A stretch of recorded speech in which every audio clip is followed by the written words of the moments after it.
couldn't see nothing but fire, the whole front room.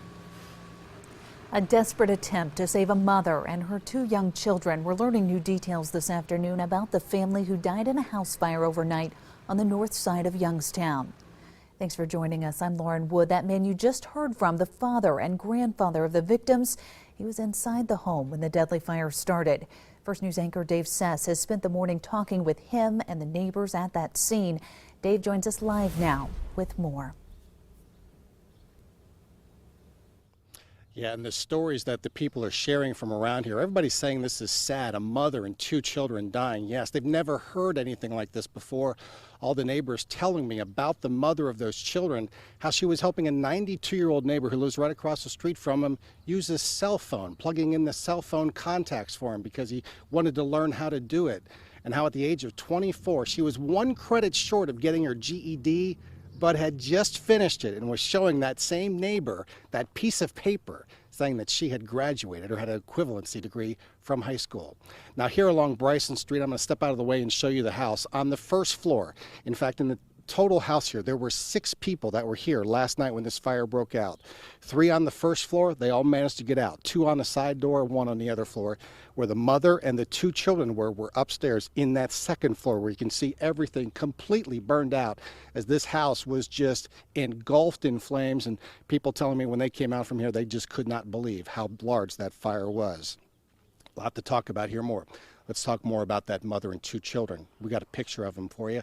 They're Nakeem Autry, as I told you, 24 years old, had just gotten her GED, and the children, a 10-month-old girl, the youngest of the group here, Jimmy Moore, and the 2-year-old son, whose name was Quincy Moore. Now let's show you that fire, which started overnight here on Bryson Street. All of the neighbors saying they came out last night and could not believe how high those flames were shooting into the air and just how intense that fire was overnight. And that many of them tried to get in there to somehow see if they could save any members of the family that were still inside, but that did not work out. Even when the firefighters got here on a first, a second, and then a third fire call, Nakeem Autry, Jimmy Moore, and Quincy Moore are all dead. Now we're going to hear from Neil Autry, who was on the first floor. He was there, and this is what he described how the fire started. 11:30, because we were watching the news, and I heard a little boop. So I got up because I thought it was the kids running up and down the stairway, and I was gonna run them back to go to bed. Soon I opened the door, but nothing but fire.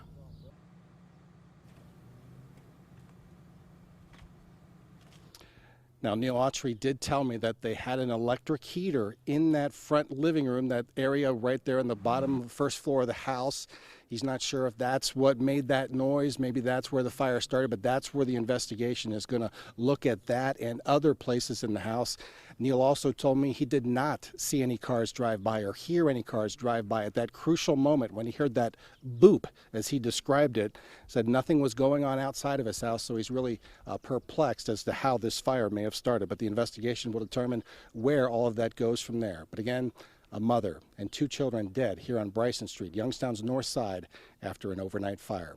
We'll continue to follow this story again throughout the afternoon. I'll be talking with more neighbors and share those stories with you coming up during our 90 minutes of news, which start on First News at 5. Dave Sess reporting from Youngstown's north side. Back to the studio.